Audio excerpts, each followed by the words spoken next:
There, everybody. Such a pleasure to be here with you right now. My name is Viet Thanh Nguyen, and I'm the host of this show, Accented Dialogues in Diaspora.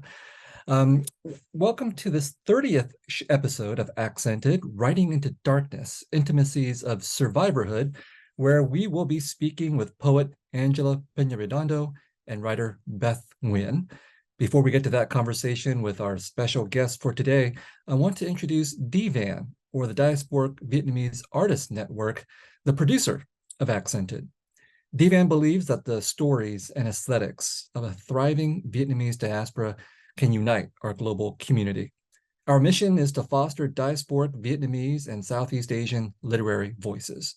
DVAN promotes nonfiction, fiction, and poetry to empower artists in the diaspora and inspire understanding and dialogue within our community and with others. We champion our complex and diverse stories for future generations. We are refugees, immigrants, survivors, and descendants, and our stories must be heard.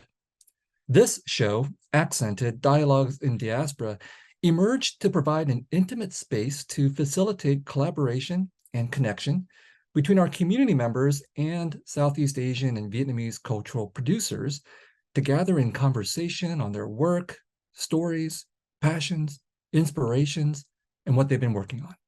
We began during the pandemic, and now, over 30 shows later, going into our fourth year, we've kept it going with the support of so many of you. We're also grateful to all of our sponsors who have supported us. The Surdna Foundation seeks to foster sustainable communities in the United States, communities guided by principles of social justice and distinguished by healthy environments, inclusive economies, and thriving cultures. For over 5 generations, the foundation has been governed largely by descendants of Johnny Andrews and has developed a tradition of innovative service for those in need of help or opportunity. AppLovin is the leading marketing platform that provides developers a powerful set of solutions to grow their mobile apps. AppLovin's technology platform enables developers to market, monetize, analyze, and publish their apps. The company's first-party content includes over 200 popular and engaging apps, and its technology brings that content to millions of users around the world. AppLovin is headquartered in Palo Alto, California, with several offices globally. Learn more at applovin.com. Now, just want to have a brief note before we begin, and that's about the format of our show. We're interviewing 2 artists today, but the format is catered towards listeners of podcasts that will be broadcasted to a radio station soon. So we're going to do 2 separate interviews, one with each guest. There will be an intermission in between, and then a joint Q&A and conversation at the end. If you have questions, drop them into the chat. We'll use those questions for our guest at the end. And I'll be reintroducing myself and the show throughout this show for these radio purposes.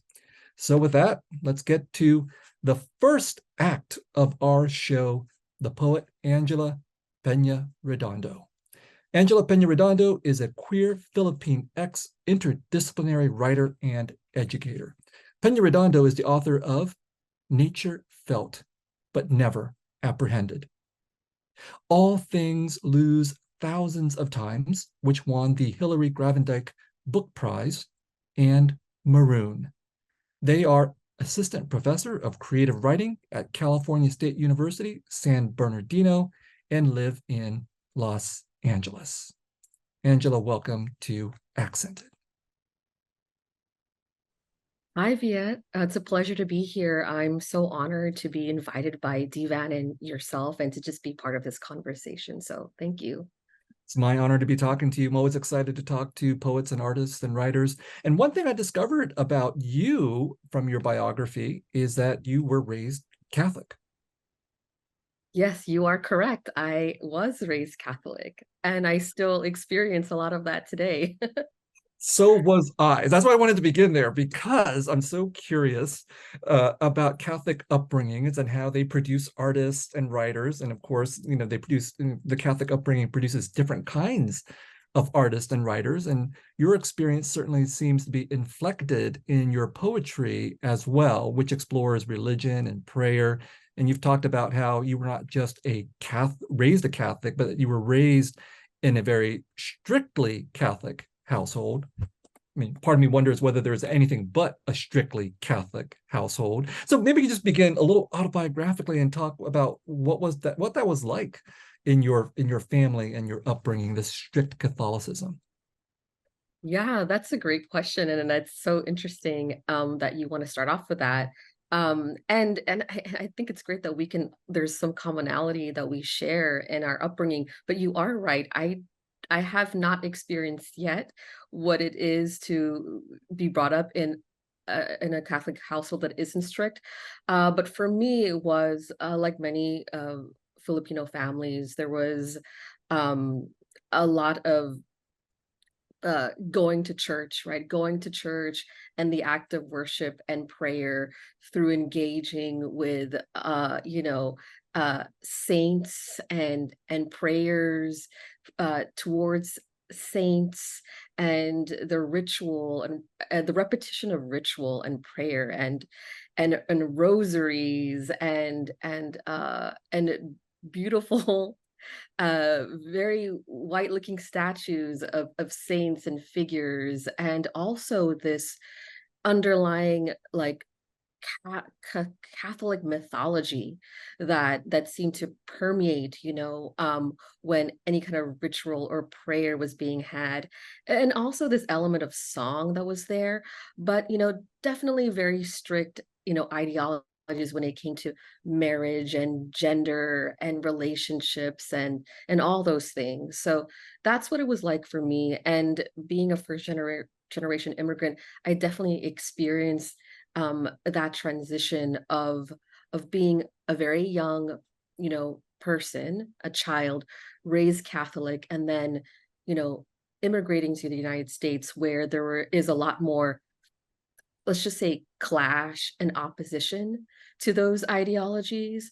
And so that was definitely very prevalent in growing up, into adulthood. I resonate so much with what you said. And, certainly my own Catholic background, I felt has been enormously repressive and restrictive in a lot of ways, carry that weight with me. But it's also been really, really productive, maybe pushing back against restrictions and the repressions, but also working with the symbols and the mythologies of Catholicism, all the narratives and the stories and the rituals that you described. And in looking at your poetry, I wonder, how did this upbringing stick with you? How have you resisted it, perhaps? And how do you feel that religion is being explored through your creative expression? Right. You're absolutely right in terms of sort of this pushing back, but also there's beauty there, right? There's still there's still like something beautiful and alluring in Catholicism, but also I think in any form of spirituality and worship. And I think being able to hold and sort of and balance and also wrestle with the dualities of that oppression, but also that beauty, I think stirs in a lot of that. Maybe we want to call it innovative thinking, or maybe that deviant kind of thinking, right? And when you ask that question of, how did I come to sort of push back on those strict ideologies, but also ones that are colorful, right? Like when I think of Catholicism, I always think the most beautiful forms of Catholicism are the ones that have been recreated by formerly colonized countries, or various peoples and communities who have a history of colonization. But yeah, I think also just being a queer feminist, and not that I was born and said, hey, this is what I want to be, or this is how I want to label myself, but sort of I really believe in that, children do have come into the world with a kind of intelligence and awareness. And I really feel that was there at, whether it was linked to, being a feminist, or, and coming out as a queer person. But I think those innate things, uh, it seemed natural to push back. And I'm sure it's also maybe similar to folks that might not identify it that way, but for me, that part of me it was very natural to kind of resist certain areas, or a lot of I mean, areas. I think certainly part of the Catholic tradition. I mean, if you're a purist, you go back to the lore of Jesus Christ and so on. It is about resistance. It's about revolution. It's about social justice, right? All these things are happening, and I try to separate that, which had a big impact on me, from the church as an institution, which I find to be hopelessly corrupt. That's my opinion, but the mythology of the social justice narrative of resistance is certainly something that influenced me. Also, the suffering and the sacrifice and so on. And the way that you described yourself as a queer feminist, for example, points to how your work is deeply political as well. Maybe you can lead us into how politics inflects your work, and whether you felt that was a challenge, because I think we live in a sort of anti-political culture in the United States, especially around questions of art and poetry, where mainstream success is often predicated on being apolitical, and your poems are intensely political. And I'm just wondering whether you saw that as a challenge and or as an opportunity. Yeah. Well, I do have to say that I think it was incredibly challenging, and it's not something that I have this intention of setting out to do initially when I'm writing. I'm writing just to write, just to channel, just to channel stuff out of me, and to be closer sort of to myself, to my kind of many authentic selves. So when I was thinking about nature felt but never apprehended, to be honest, I was really encouraged by my editors to lean on those, I guess you can say, on those personal politics. I'm a naturally angry person. I just repress it, or sometimes I don't, but I'm a naturally angry person. I think that's very much linked, that anger and that rage is very much linked to my relationship with politics. So it's almost like I had to, and I had to give myself permission, and give myself permission that I wouldn't be getting all of it right, for and that I would have to cover all these angles except maybe my own, and the multidimensional, like, messiness of that.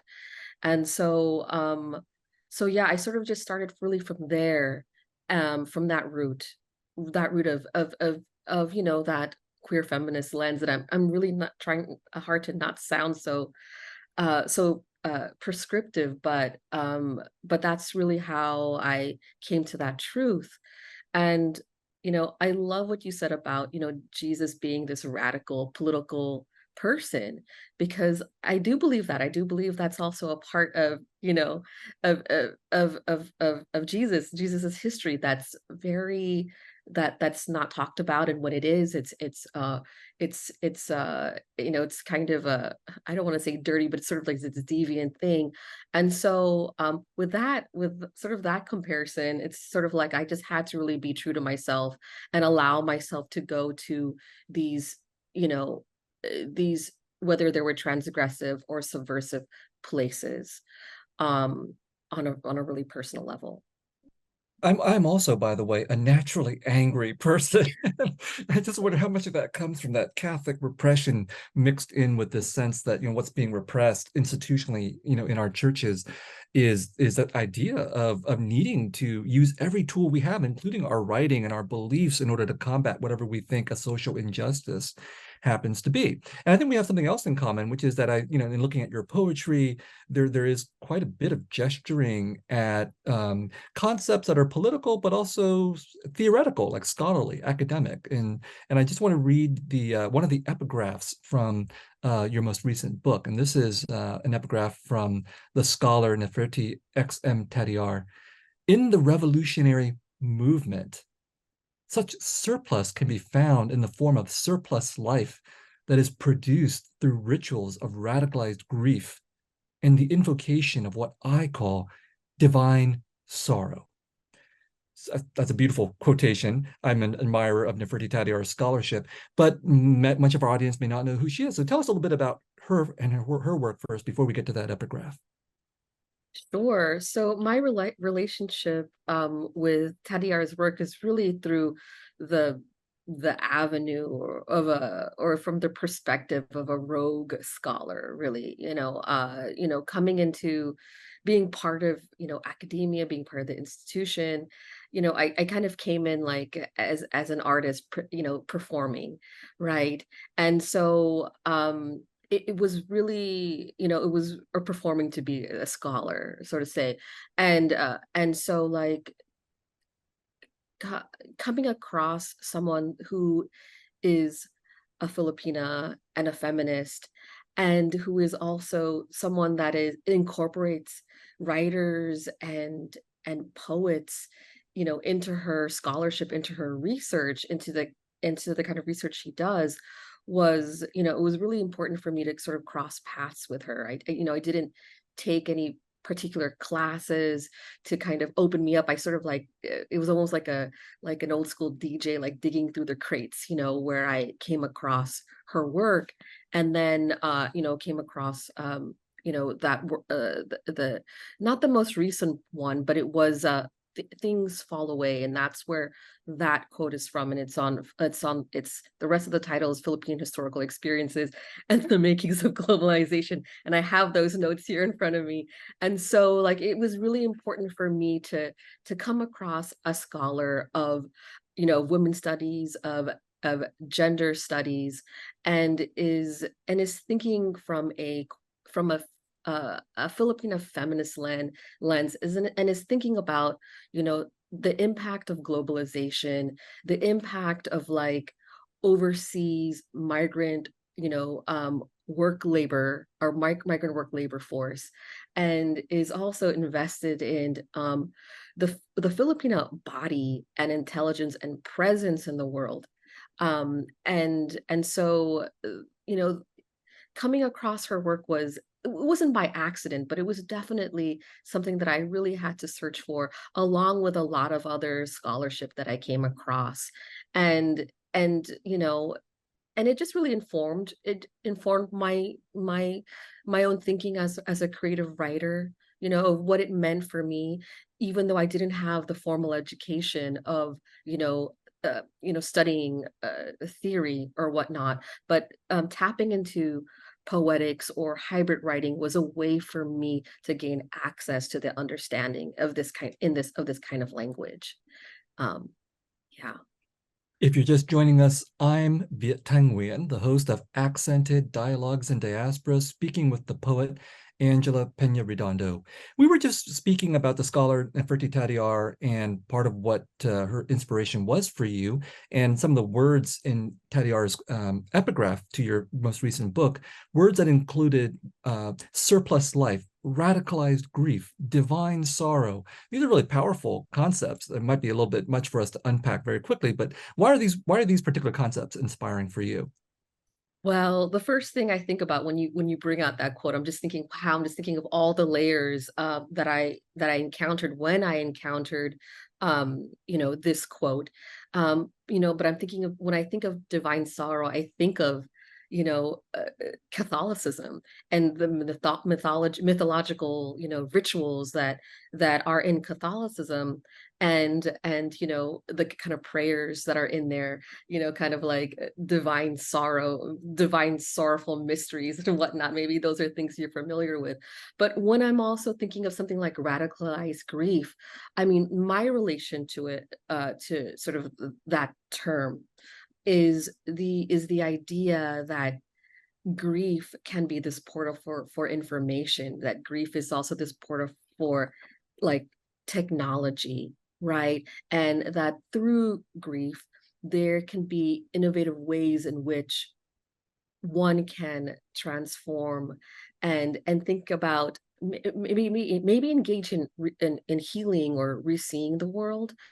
um and so, but also I'm taking into consideration uh Tadiar's sort of framework when thinking about, you know, empire and globalization, and how those huge entities um, impact countries like the Philippines and other countries in Southeast Asia. And, throw into the mix this whole idea of grief. I think it just charges the word more and just adds so many deep electric layers to that concept of radicalized grief. Hmm. Your recent publication now, the most recent book, Nature Felt But Never Apprehended, blends poetry, lyric prose, fragmented creative nonfiction, and visual art as you share this narrative of survivorship through the invasions in the Philippines. And certainly survivorship seems to bear a relationship to grief and sorrow and surplus life that we've already talked about. But what does it mean to you to be a survivor? And how does this term connect the Southeast Asian diaspora and bring us together?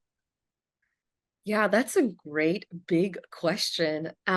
So, when I think about the concept and also existence and or consciousness of survivorhood, I am thinking about the spectrum of survivorhood, right? And that um a survivor can look and be anybody, right? Be anybody.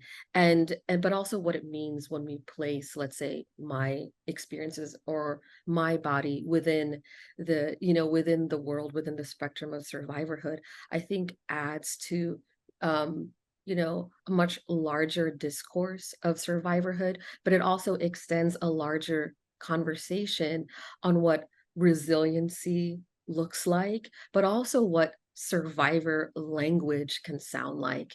And so I think by saying that there is a relationship when I'm thinking about the Southeast Asian diaspora where there is a legacy, right?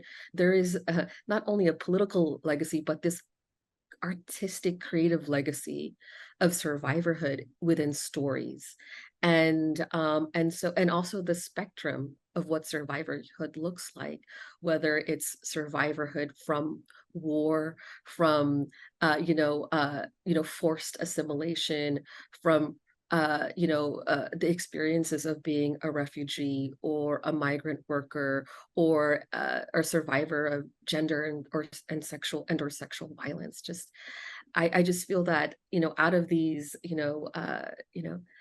traumatic histories, there's so much, again, like I'm thinking about innovation and technology in that, and I love the idea of putting the Southeast Asian diaspora in the middle, or centralizing that kind of innovative technology and information. I think about how the this concept of Southeast Asia is very broad. I mean, and what might Sure, unifies and so on. But and when we're talking specifically about the Philippines and then sure. Vietnam, there are ways in which these countries have been brought together by the politics and warfare of the Cold War, for example. So I think there's definitely these historical political connections that also serve to bring the Southeast Asian diaspora together in tragic but also hopefully joyful ways. Now, we've been talking quite a bit about your poetry. I'm sure everybody would love to hear some of the poetry as well. So you're going to be sharing something with us today. Yes, I am, and I'm very happy to share. I am going to share two pieces from Nature Felt But Never Apprehended. The first one is titled Meditations on a Fist, and it is in three parts. One, clench foot is to a body object that strikes with fist around a wooden rod or slippery metal, that pushes heavy hooves through a field's shallow rainwater. I grew around acres of mud and the seeds we planted under its weight. Fist equivalent to machete, as rifle, as beretta, as pistol. Above a skull opens into a plume. All 5 fingers can fit into a womb or mouth. A man seated tied with rope, a strung up rooster, eyes wide to the ivory. Names and coordinates he confesses once a fist is removed. Rain stops and heat rises to 10. 2. I cannot recall how early I knew or how it was shown to me as a girl in my mother's parlor, The piano, the mahogany floor smelling of wet earth, fingers elongated to each personality, legs crossed in a schoolyard, my hands folded like gowns over my lap. Open, open, open. Old woman slices an okra's tawny root, a fish laid out glassy and gutted. I clutch meat and foliage, cutting with precision and speed. I cannot keep up my own fingers. I cannot help but cut. Yes, the first. I can speak more on slicing. 3. As a comet curls to meet the invisible, rendering them quiet. Cannot fit into this mouth, but teeth get in the way. Men have named me small, said my cavity is not equipped to protect me. Learned this first from my mother. That night I dreamt of pummeling a man to paint. How to break his nose without breaking my fist first. Then there's a gift above all gifts, this nautilus of skin. I can make love with it, talk into an endless, with or without grief. And I know I was going to read 2, but I'm hoping that I'm still within time. Hopefully this is a short one. This is Letter to the Streets That Burned You, and it is inspired by a film, a Filipino film informed by the life of a Filipino drag queen and his other queen comrades during World War II Japanese occupation in the Philippines. Dear ungiven name, one who has been heard if tied by rope, if paired with glass, if adorned in tektite. Dear sunburst of whipped black wigs, emerald sorry starlets at the Subaki nightclub on the corner of Mabini Street. Dear Manila at dawn, ask the soldiers why they imprison them in barracks, now the Rizal Memorial Sports Complex. Dear golden gaze of Pasay, you know what's godlike. Sugarcane field dandies, bitter melon bakla, queens in violent eyeshadows. Dear bar girl in a fish tank, nipple fringes rage to swing osanas, pinwheel earrings shine as still empty hands cup. Dear Minerva, Carmen, and Sophie, barnyard death before sunlight. They cut grass on their knees, gatherers of their own hair, applaud their femme bodies, anoint them where they lie. Dear black market healer, even blindfolded, you're much more than others realize. Fingers clasping shape of infinity, but someone made you believe mouth's the limit. Thank you. That was stunning. If you have just joined us, you've been listening to the poet Angela Peñaredondo reading from her most recent book, Nature Felt But Never Apprehended. You know, those of us who are listening to you and haven't seen the book don't see what you're doing with the words on the page as well, which I think is really, really important. You know, you're fragmenting lines, you're or playing with white space and many more things. And I think about how I've been really strongly influenced by writers of color, poets of color, whose formal experimentations have been very inspiring for me. Poets like Mai Vang, Lady Long Soldier, Don Mi Choi, Claudia Rankin, just to name a few. And I see a distinct connection between their formal experiments and the way their poems grapple with history and politics. Do you see a similar connection between form and content in your work? Yes, definitely. And I really love the poets that you mentioned as well. Their work influences my work too. But yes, I do find a relationship between form and content. And for me, I feel like form, although it has its mechanics in terms of, you know, sonics and musicality of of a poem, I think form also can play a part in the visual composition of a poem. And that can also induce another way of engaging with the story, almost as if you were looking at maybe a sculpture or a painting, and the way an artist either plays, experiments, and or masters and manipulates form. I feel that words, language can do the same. And so I'm thinking about those things, sometimes intentionally, sometimes unintentionally, when I'm thinking about, line breaks or fragmentation or any of those things, most especially in the book. It's been such a pleasure talking to you, Angela. We have just a really short amount of time left, like a minute.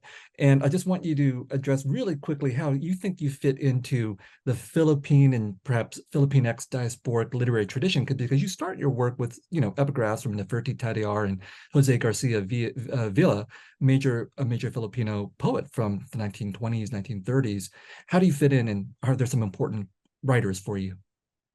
Oh my gosh. Well, it was so great talking with you as well. And I don't even know how to answer this question except that I want to say yes, I do fit in though in that lineage. And how do I fit in there other than by also being inspired by those writers, being informed heavily by those writers. I'm thinking about Tadiar, I'm thinking about Jose Villa Garcia. Like I feel like, you know, these writers have heavily informed my work, and I am, on their shoulders, right? I am on their shoulders. I'm not inventing any new wheels, I'm not reinventing the wheel. So I'm definitely, standing on their shoulders. And it is an honor to just say, I think, as a queer Filipinx person, to be like, yes, I'm part of this. I'm also part of this canon, even though there are moments you feel like so far from it. And you also presenting that question allows, it also gives me permission and reinforcement that I am part of that canon. So because it reminds me that I am, you know, again, I can't think of another word to say it, like really standing on the shoulders of these writers and culture producers and thinkers. Angela, it's been a thrill to talk to a poet so in command of their craft, their art, their genealogy, their history, their politics. Thank you so much for being with us on Accented Dialogues in Diaspora. Thank you so much. It was my pleasure.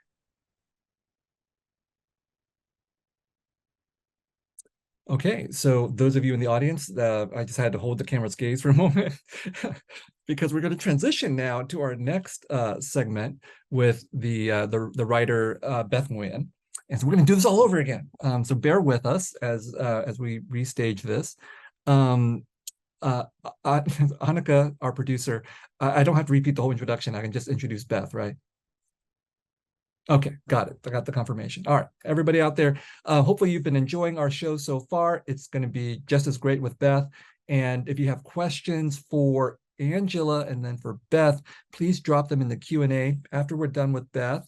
We'll take a 5-minute break, and you can go get a libation of choice or whatever, and then come back, and then we'll take questions from the questions that you pose in the Q&A. So here we go in just one moment.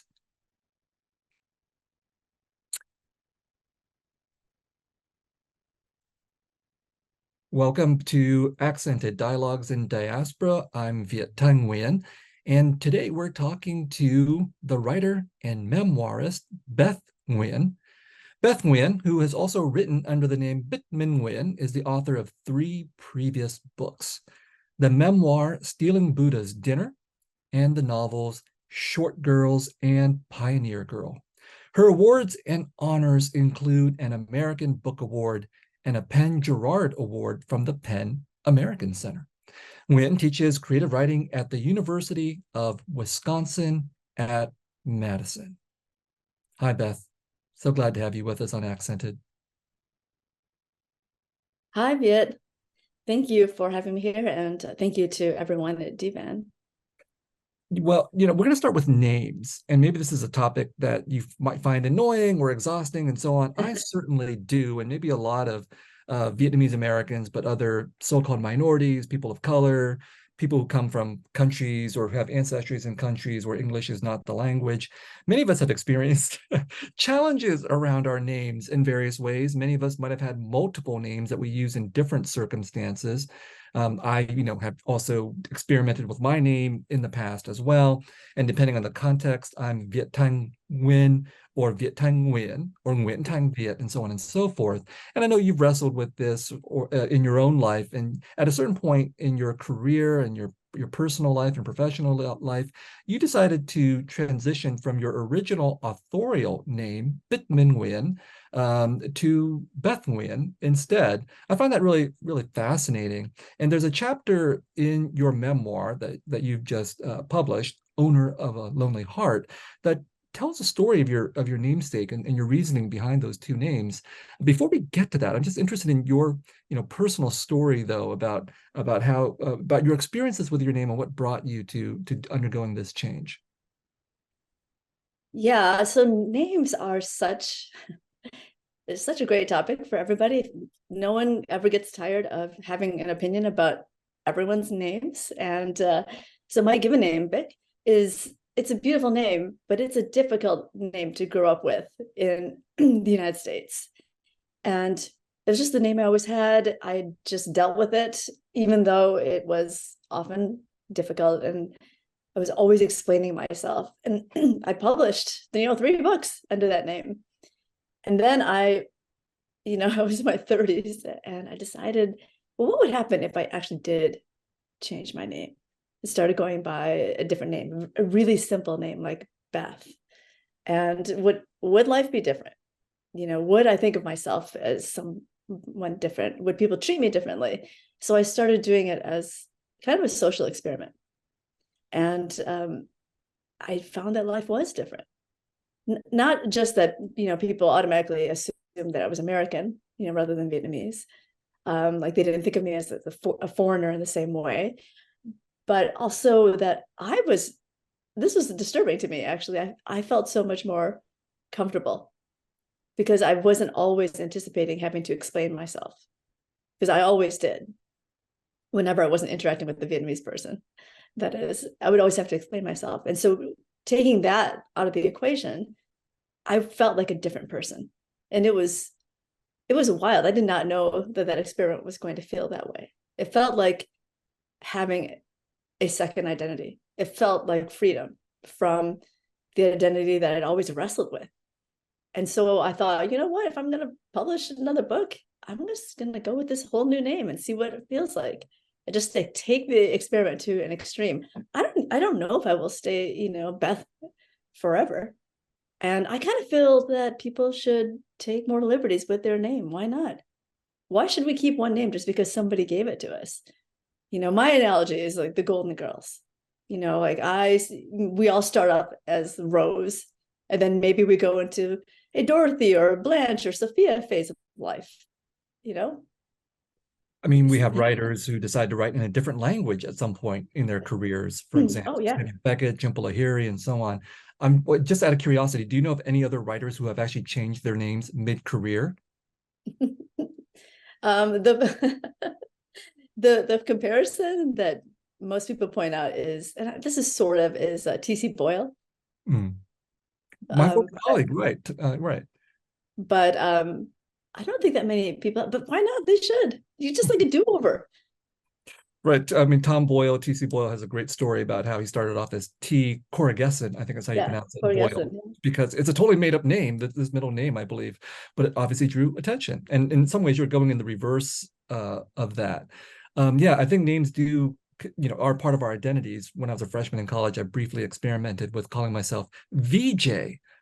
That didn't go very well. It didn't feel like that. So you're laughing. Anyway, so in Owner of a Lonely Heart, this newest book, there's a story of the namesake and the reasoning behind those names. Can you share the story of the namesake with our listeners? So my name, my given name, Bich, for a long time I really thought about I just assumed that my parents had given me that name. And as I think most people, like, how did I get my name? My parents named me.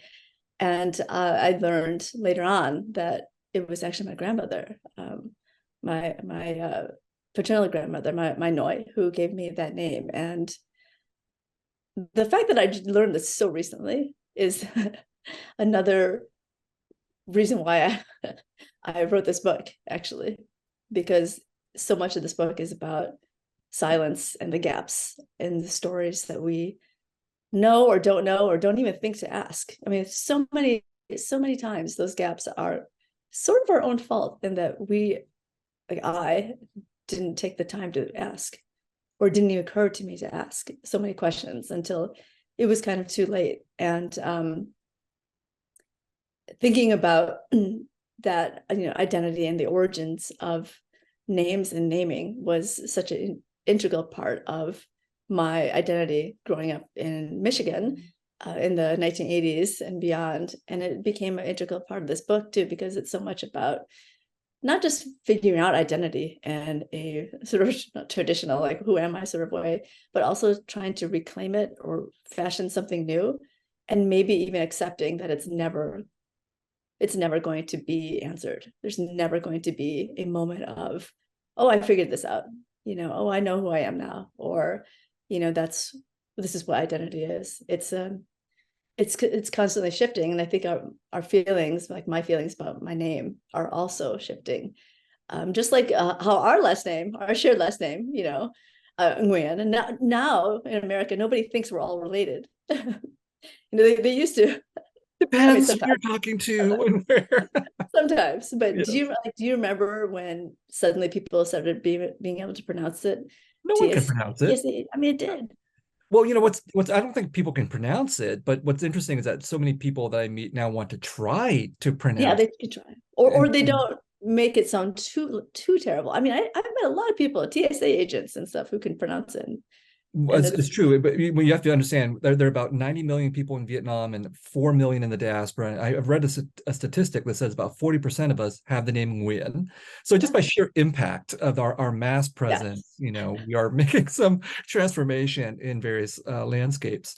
Now, you brought up this issue of silence, and I think in gaps in family histories and stories, and I think that this is not specific to Vietnamese people and Vietnamese refugees, but I do think I'm going to hazard a guess that it's still kind of more exceptional in American households, American families. Not that it's unheard of to have silences and gaps, but I don't think it's like normal that people grow up feeling that there are vast swaths of their family history they don't know anything about. But I think that for Vietnamese refugees who have come to the United States, I think it's actually not unusual, maybe even common, for families to be saturated with silence, to have gaps, to have breaks in the family history that the children and the grandchildren don't know anything about. And so the silence and the gaps are like constitutive of refugee life, of people not transmitting, or parents and grandparents not transmitting stories about the family to the kids and the grandkids. And there's various reasons why that might be the case.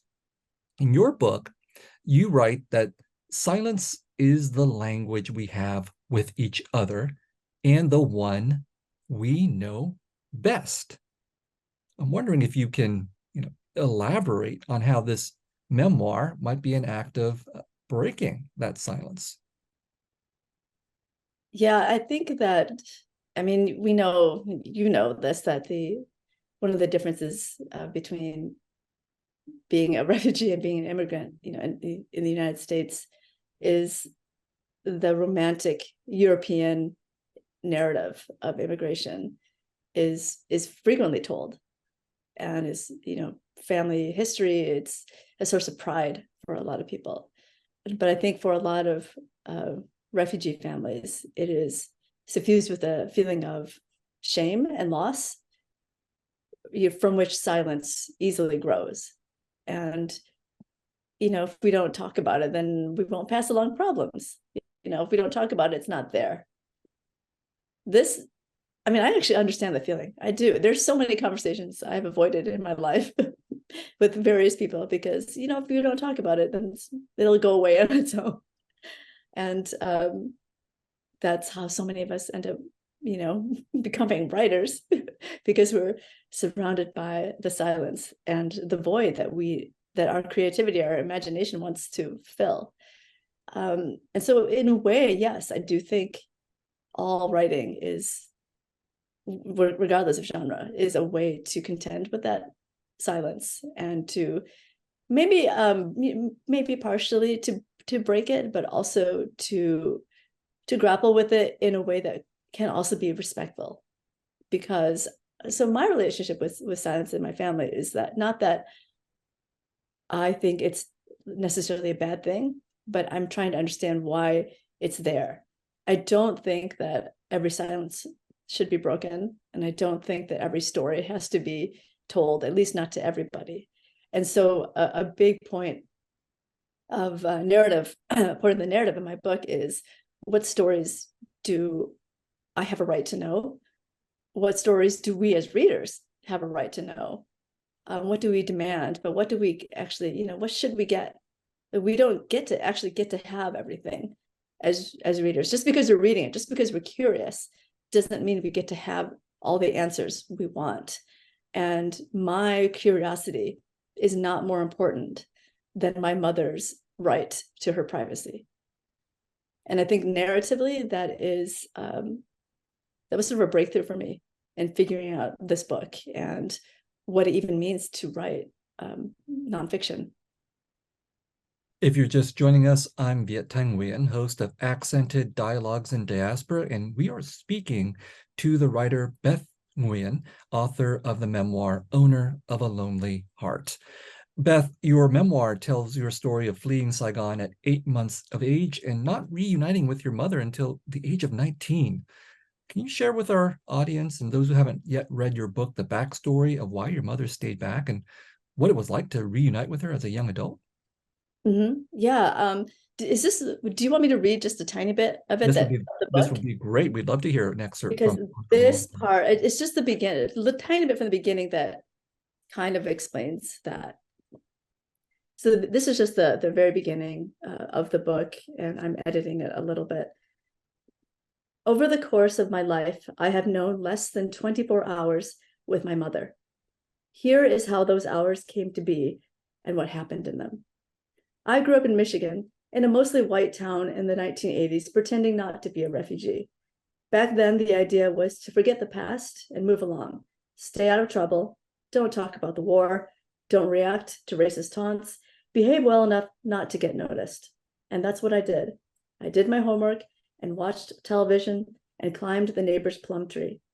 But every spring, I would think about how my family had left Saigon the day before the fall of the city and the end of the war, what is known in Vietnam as the American War. I was a baby, carried by my dad and uncles and grandmother, brought by motorcycle, boat, ship, and airplane to refugee camps, and eventually to a home in the United States. I would try to imagine this, literally fleeing a country, not knowing what would happen next. When we left, my mother stayed in Saigon, or was left behind in Saigon. For many years, I wouldn't know which phrasing was more true. But I knew not to ask about it because no one in my family wanted to talk about my mother, and no one wanted to talk about the war. I grew up knowing these were silences that needed to be kept. And it wasn't even hard because I had no actual memories of war or leaving. I had the privilege instead of getting to imagine. Silence can look like submission, but for many of us, it can be a form of self-preservation. Wow. I was 10 years old when I learned that my mother had come to the United States as a refugee too. I was 19 when I finally met her. The known hours I have spent with my mother have been bounded by years and miles of absence. They have taken place over 6 visits and 26 years, always in Boston, the city where she eventually landed. Toward the end of a visit, she will look at me, sitting next to her on a sofa or a table in her apartment, and she will give a small, tired smile as if to convey, what else is there? What else is there to say? I have never called her mom. Our hours together have been defined by what we do not say. By now, silence is a language we have with each other, and the one we know best. Wow, that was a great reading and a powerful excerpt from Owner of a Lonely Heart that I found very moving. I also you know, have your story is unique in some ways, but it's also not unique in a lot of ways too, Right. because when I meet Vietnamese refugees, even many decades after they were refugees, one of the things I've discovered is that almost everyone has some kind of amazing story. And by amazing, I could mean anything from, it should be in the movies, or it could be amazing as in deep sorrow. Yeah. And what is interesting is that it's actually rarer for me to meet Vietnamese refugees or children of such refugees who don't have Yeah. such a story. And this is what history has done. The history of the war, the Mhm. history of displacement, the history of refugee experience has, in your case, fractured families, broken relationships. And this is not unusual again. And one of the poignant lines from your memoir is about how, despite our sentimental ideas about motherhood and what we should feel for our mothers, you didn't actually feel that much for your biological mother on encountering her. Maybe you could lead us through that meeting and how you dealt with that as a person, a daughter, Mm. but also as a writer. Yes, the narrative of a reunion, especially a mother-child reunion, is supposed to be dramatic and emotional. And in real life, it's not necessarily that.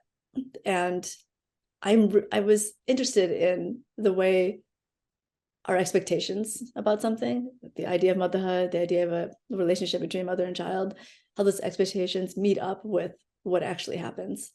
So what actually happens is that I don't meet my mother until I'm 19 years old. I'm in college. And when we meet in Boston, it's just pretty ordinary. We walk around Chinatown and, buy a mooncake and, make small talk. And it's not dramatic. There's not a bunch of hugging and crying. The crying comes later. But it made me think a lot about, I go back to that moment often because how I remember that moment keeps changing. And what I think about what I was thinking at the time also keeps changing because I've learned so much more about her and about myself and about life since I was 19. And so when I look back at the development of our relationship, what I'm understanding is that it's also a relationship with the concept of being, a child of refugees. My relationship with the silence and the unknown that is a part of my story, part of like all of our stories. And then slowly over the course of the book and continuing in my actual life, I'm getting to know her as a person, not just as a mother.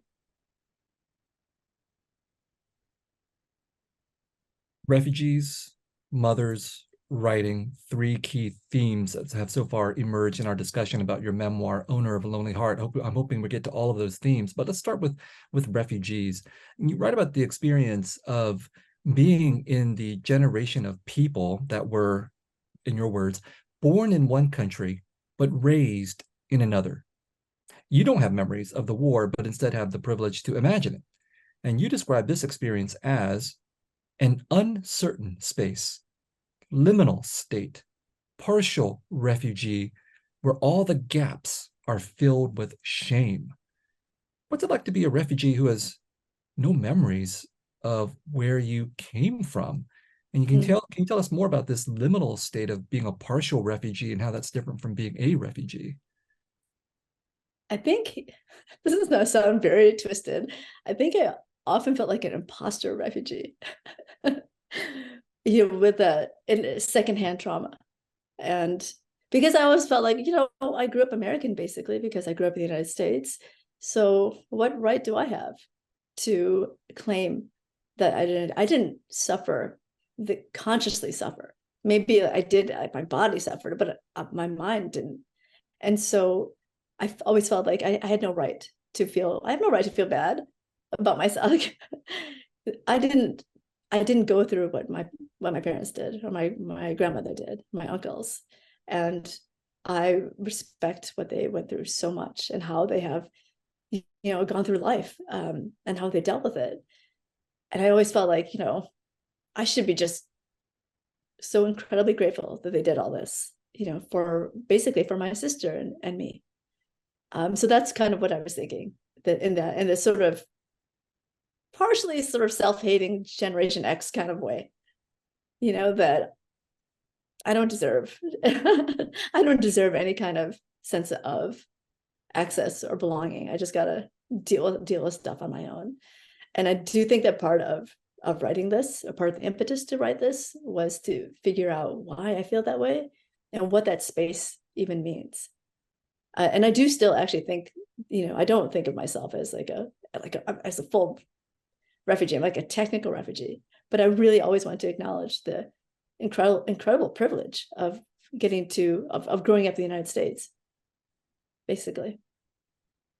If you're just joining us, I'm Viet Thanh Nguyen, host of Accented Dialogues in Diaspora. I'm talking with the memoirist and writer, Beth Nguyen, who has just published her memoir, Owner of a Lonely Heart. And we were talking about silence, shame, self-hatred. My favorite topics. Yeah, exactly. I don't know how much of it has to do with being Generation X, but very much to do with being a partial refugee, as you describe it, or the children of real refugees, let's say. But you use the term secondhand trauma, and I think that's certainly true. I mean, I see this happening among so many refugees or former refugees, however you want to describe them, of the 1.5 and second generation. You see these issues in the children and grandchildren of war veterans as well. And you read accounts by American soldiers of the war and their children. There are gaps, silences, shame in those narratives too. So I think the experiences of surviving war, whether as a soldier or as a refugee, and in the case of people like your father and uncles, soldiers and refugees, it's going to produce trauma that is passed on to children like yourself. And I don't think that secondhand trauma is anything to be dismissed. And if anything, even this idea of feeling like a partial refugee is a way of sort of trying to contain the significance of that trauma. So war ripples through all of our lives in very unexpected ways, as does the refugee experience. And one of the interesting things about your memoir is the way that you draw a connection between being a mother and being a refugee. And you write that your relationship to the word refugee has paralleled your relationship with the word mother.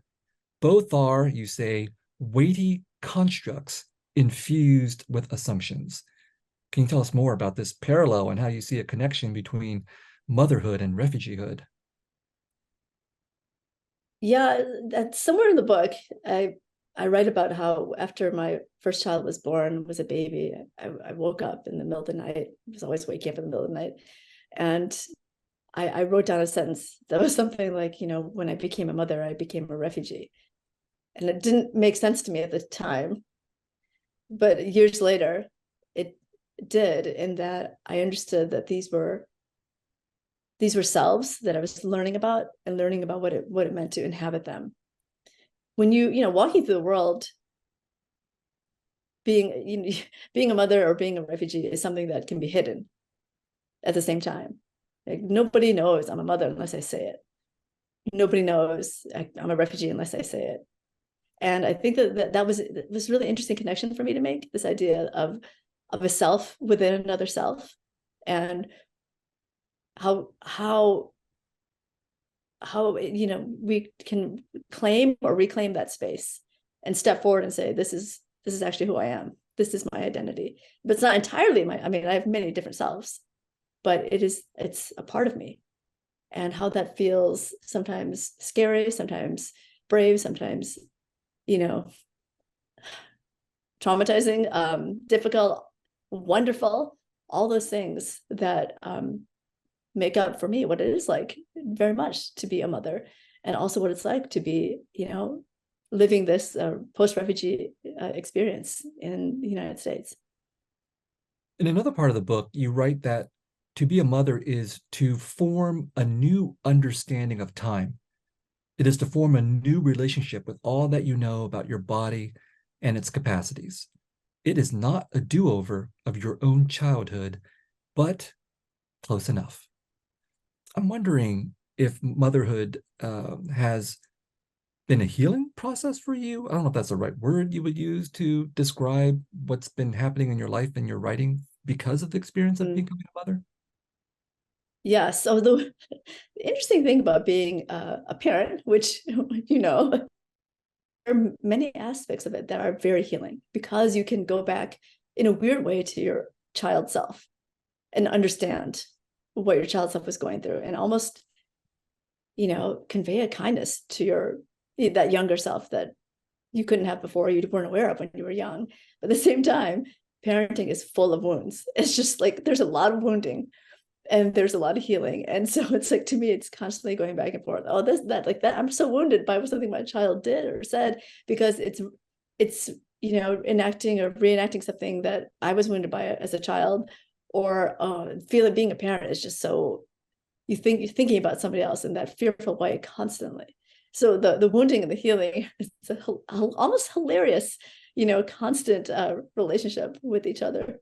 Well, that's a great way of putting it, wounding and healing. I want to end by talking about the writing process. And I've just finished writing a memoir, and I have to say, I honestly can tell people, I hope you never have to write a memoir. Because I think the conditions for writing a memoir, unless you're a politician or a celebrity, is that something horrible has happened to you or people you know, trauma or secondhand trauma. And you have now written 2 memoirs. This is not something that I identify as a primary part of my writerly identity. So I'm very curious about people who write memoirs, and more than one. What do you feel a compulsion to write memoirs, or is this a choice that you've made to go down this route? Yeah, I know. What's wrong with me? Okay, so what I actually think is that everyone who comes to writing and stays in it, I mean, we're all messed up. It doesn't matter what genre we choose. That mess is there. I mean, we're just choosing a genre for our mess. And I do think that memoir, I think a memoir is it's just nonfiction. Whether it's essays or personal or research driven, we're still writing very much from one person's perspective, which is ours, and trying to understand who we were, why we think what we think, our trains of thought. I read nonfiction to get into somebody else's mind and to experience the world through their particular perspective. And I think that sometimes the work of trying to understand who we were, what we experienced, and what life is like now is so difficult and intimate that I do think sometimes it's the most important work that I feel like I'm doing, because it's making me be that intimate with the page. And as a writer, it's hard for me to get to that space, and nonfiction gets me there. We have about a minute left, and I want to end with a question that unfortunately I think all memoirs get, which is, has anybody in your family read your memoirs? But I want to spin it just a little bit differently, because again, going back to the fact that we are Vietnamese refugees, one of the things that protects me as a writer when it comes to my family and people I know is that some of them will not or cannot read my work because it's in English and they read Vietnamese. So has anyone read your memoirs in your family? And do you also feel a sense of protection because some of them won't be able to read it because it's in English? My whole family reads and talks about my work. Oh, wow. I give my work to my sister before it's published. And yeah, I mean, I was so nervous and scared about it at first. But weirdly, maybe not weirdly, it has opened up so many conversations. But has your mother read your work? I didn't. Has your biological mother read your work? No, she doesn't. She told me outright she didn't care, wasn't going to read. She's like, I don't even read. I'm not reading books here. I'm not reading books in English. I was like, okay, fair, totally fair. Yeah. Also, hopefully, a little bit liberating and painful all at the same time. It is, yeah. I am Viet Thanh Nguyen. I am the host of Accented Dialogues in Diaspora. I have been talking with the writer Beth Nguyen, who has just published her 2nd memoir, Owner of a Lonely Heart. Beth, it was such a delight talking to you. Oh, it was so great. Thank you so much. And we are done with our segment with Beth Nguyen. So what we're going to do, audience out there, we're going to take a 5-minute break, go get a snack, get a libation, drop your questions into the Q&A, please, not the chat, but the Q&A. And when we come back in 5 minutes, we'll take questions from you. Thank you so much.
Hey, everybody. Whoops. There it is. Hey, everybody. Welcome back. So glad that all of you stuck with us. And why not? We've had two great conversations with Beth and with Angela. I'd invite them both to come back on screen to join me here with you, our audience.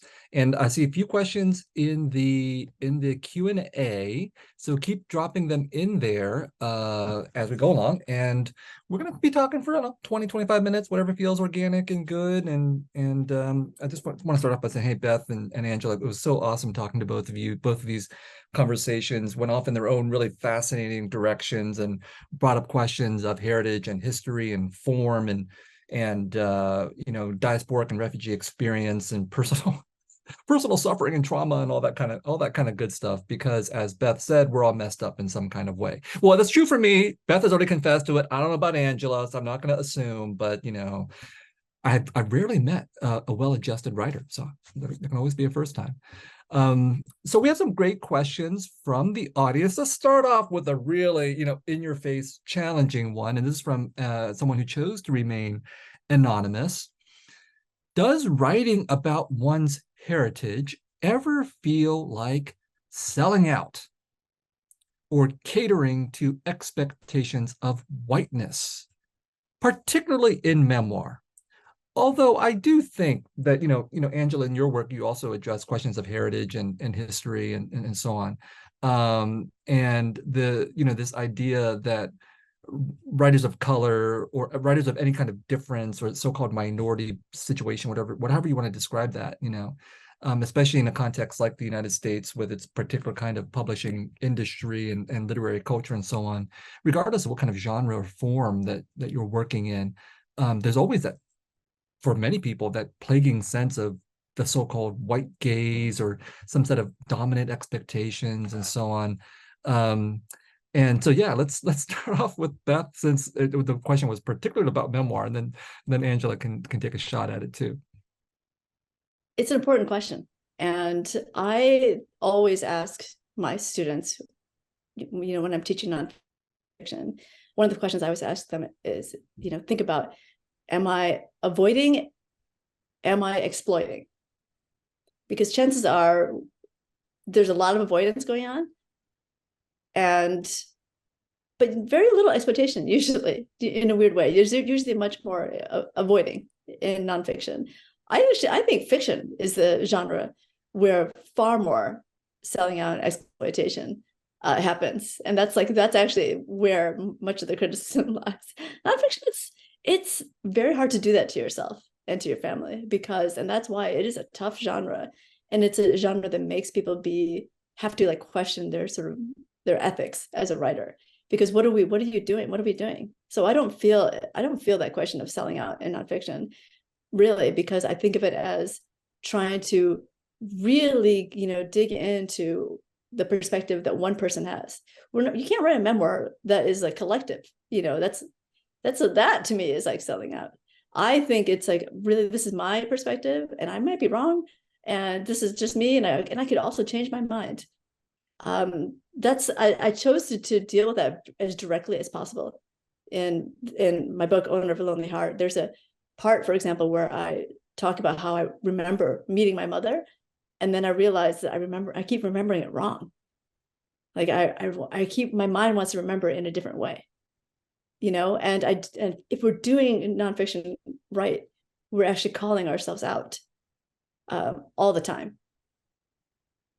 Yeah, I think it's hard to sell out in poetry because there's no money there.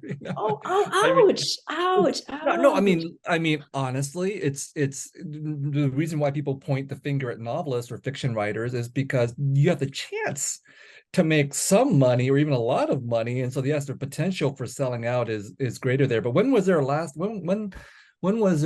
a movie or TV series adaptation of a book of poetry? I don't know, there have been, but not a whole lot. Whereas nonfiction and fiction does allow both a commercial audience, but also this other possibility of, doing TV and movies. And so the temptation to quote unquote sell out is high, I guess. And I just want to sort of nuance the question that Anonymous asked, because I think that, the question of selling out is important, but there's gradations, right? There's like bald selling out. We don't do that as literary writers. We don't just baldly sell out, but we can subtly sell out. There's ways of doing that.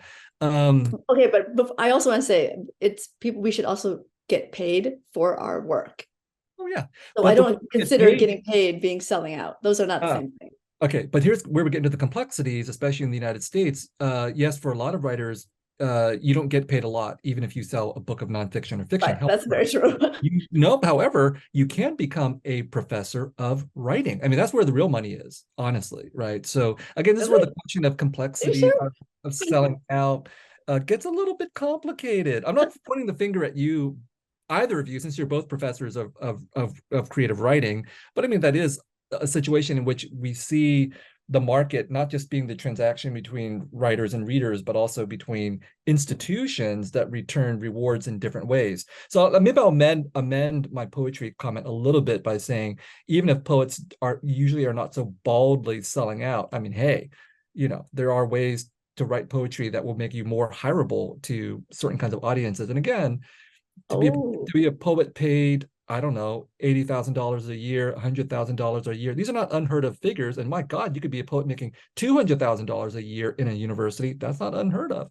That is a real financial return. Anyway, this is, again, just to sort of complicate the situation of the market that's been brought up by Anonymous. Angela. Yeah. Angela. Yeah, I had my volume muted because I was like kind of giggling the whole time.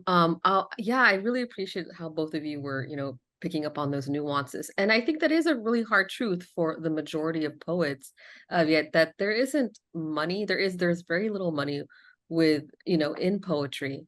And so yeah, and so like the whole question of, if you write about your heritage, are you selling out? I think Beth articulated it really well in terms of like bringing up the whole conversation of exploitation versus, what was the other thing you said? Exploitation versus, what was the other thing that you said, Beth?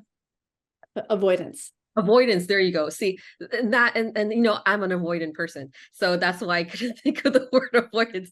So exploitation versus avoidance. But also, I guess I was just thinking of what other thing can I bring into this conversation that adds a little bit more complexity, as Viet said, is thinking about the publishing industry, like just being its own thing, this whole big business sort of thing, and how various writers and subject matters are marketed and whatnot. And so I think sometimes it's easy to kind of maybe point the finger at the writer and say that you're selling out or whatnot, and et cetera, et cetera.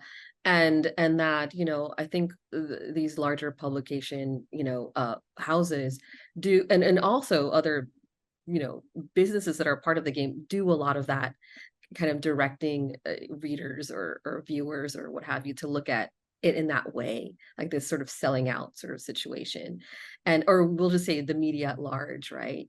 And so I agree with you, Beth, that when you're writing about your experiences, in relationship to your own culture or heritage or identity politics, that it isn't selling out, because it's just a plethora of complex entanglements in there that is very individual to the person, with obviously some similar overlapping experiences. But I think to make others feel like they're selling out, I think can be kind of I don't know if that's a capitalist tool, in making some writers feel that way.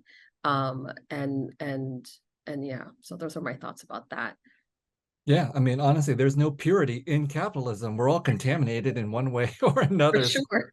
The question is really like, to what degree have you sold out? Not like, sellouts and non-sellouts, but there's this whole spectrum of having sold out or getting ready to sell out and so on. Anyway, We have a question. Before we get to the next question, I just want to make sure I read this comment from Heather Lay. It's a good comment, and I hope that it'll resonate for our audience.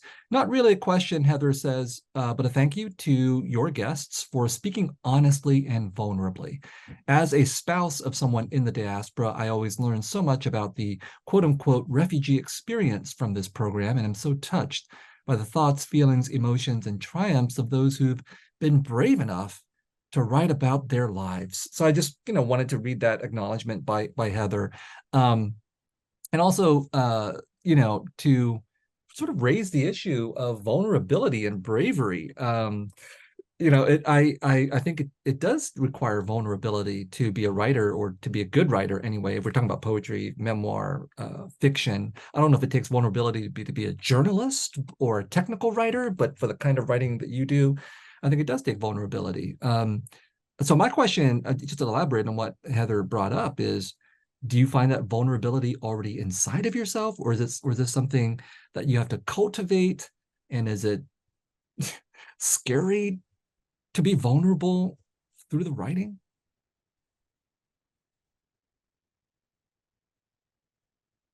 I mean, I think that it's vulnerability is incredibly scary when one faces that. I think everybody has, emotions or feelings of vulnerability inside.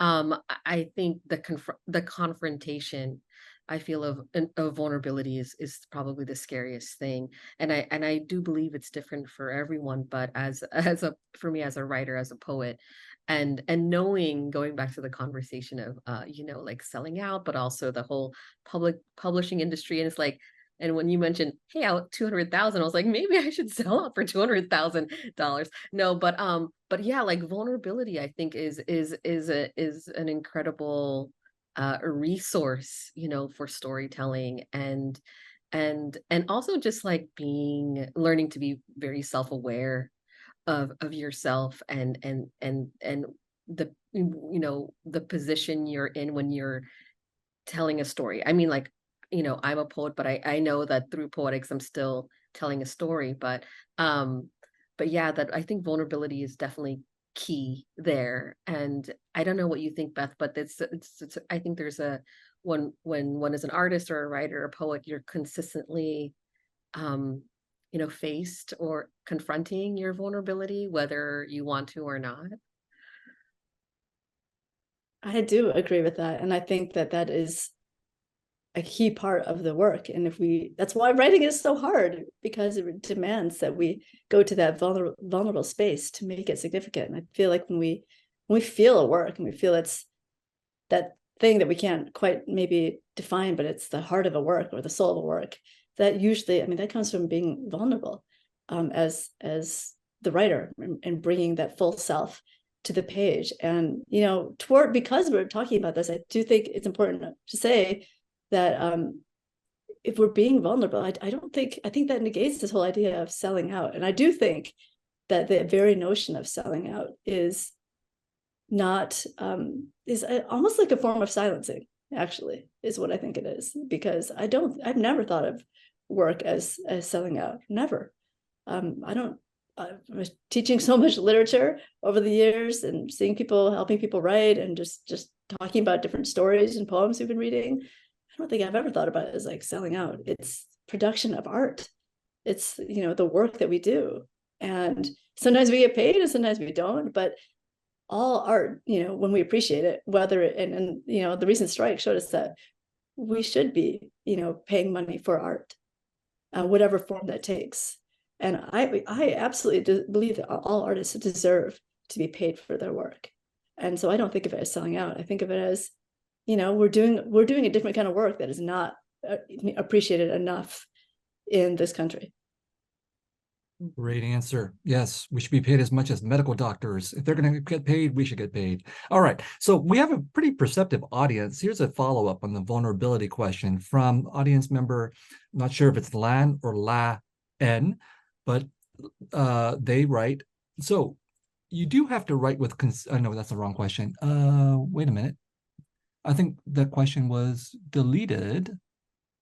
Oh no, here it is. Here it is. I'm sorry. Sorry, audience. I'm trying to scroll through the questions and they keep shifting location.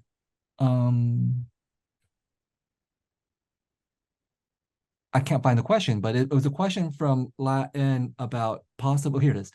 So you do have to write with consideration for your audiences. Will this resonate and sell so I can pay my bills? Do you feel at times the need to exaggerate in terms of using vulnerability as a literary device to tap into the general masses pain and struggles? I mean, I think the question is sort of getting at maybe, subliminal motivations on writers' parts. And like uh, I recently quoted Percival Everett's novel Erasure, and another writer just quoted it in the Washington Post.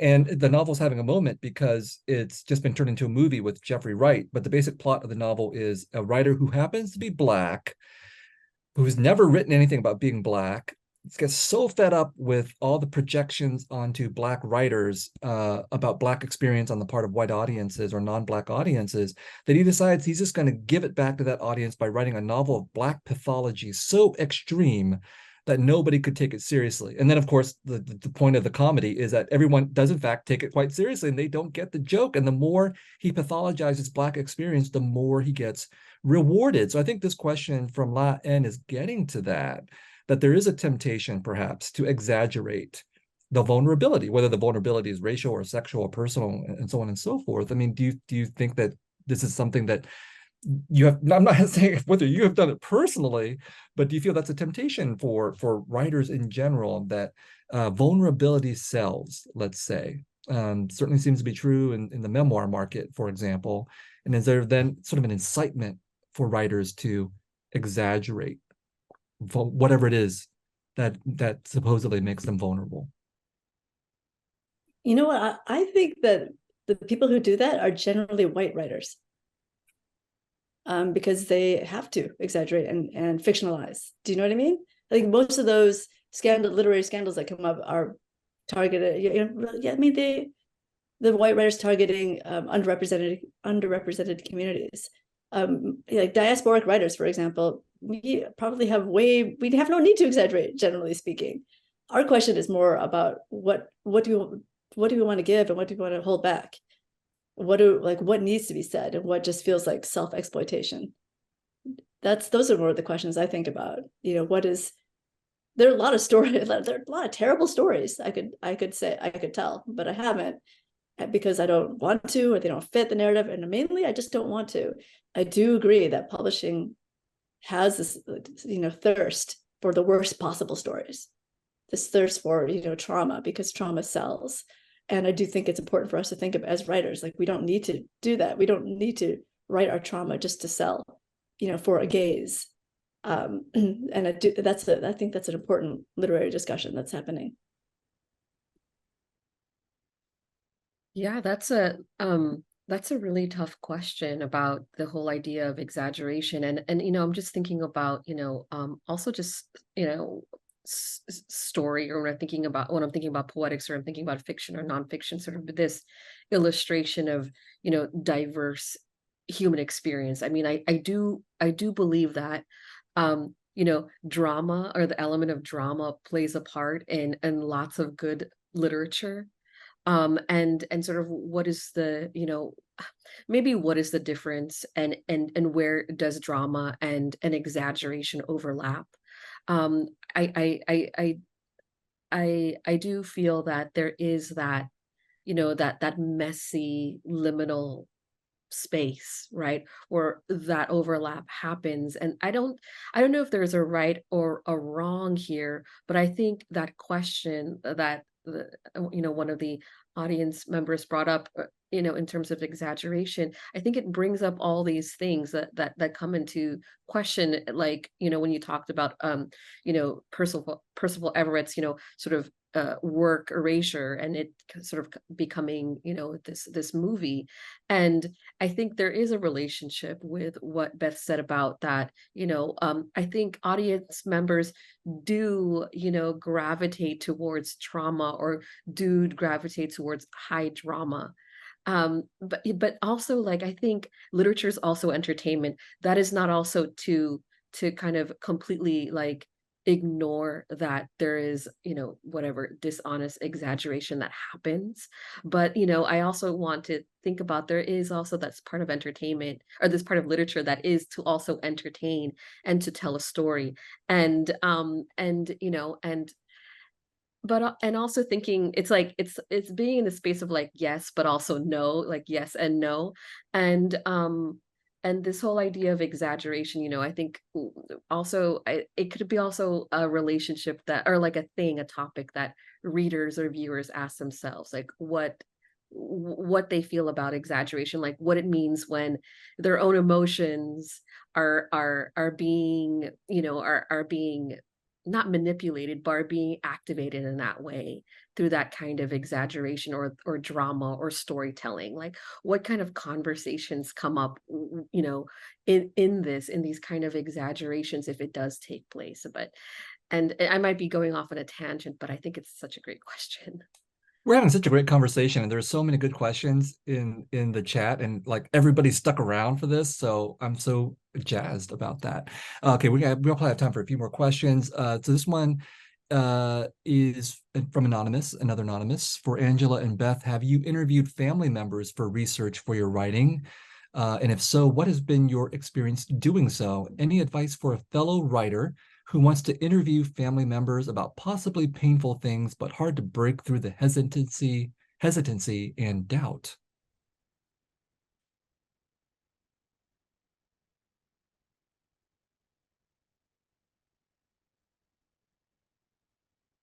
Oh, Angela, I thought you were going. You don't have to if you don't want to. Well, I think this is a perfect question for you. I will respond, but I want to hear what you have to say first.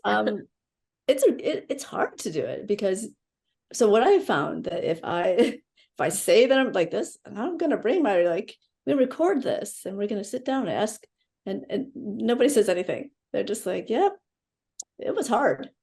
Like, what was it like? Oh, I tell you, it was hard. And wow, like nothing happens. So I have to basically, I don't know, bring some cognac to the situation, just actual alcohol. And it can't be, I could never, it doesn't work when it's an appointment. With my family, it only works when we're already naturally hanging out. And then we start talking. And then somewhere I'm like, I'm going to just write all this stuff down. And they're like, yeah, of course, write everything down. So annoying. But for me, and I think this is very different depending on everyone's family, how they operate. But for my family, nobody will talk until we're like drinking and eating and we're relaxed. And then it's a natural form of conversation. And then it's like, wait a minute, do you remember this? Do you remember that? By now they know that I'm taking notes on everything. And then I don't exactly get permission, but I will talk later about, if it was something really terrible, I wouldn't include it, or I would ask their permission if they wanted it to be included, if it was, something that I was not sure about. Yeah, I have to say, I do agree with Beth, as as a poet, and more poetry leaning hybrid writer, interview as sort of a form of research. It doesn't always come as immediately as other forms of research when I'm writing my work, but it's still there. It's still an area that I like to utilize, but it's also this tricky area, especially when you come from a culture of silence and shame, and there are, even when you, and so there's all those things that happen that was mentioned. There's coaxing, there's friendly bribing with maybe alcohol and food, but also and because these things exist for me, I have a tendency to kind of pick up on certain patterns and stories, or memories that almost come into a place of mythology for me, and I like to play with those ideas, but also I like to pair the interviews with also the other research that I'm doing.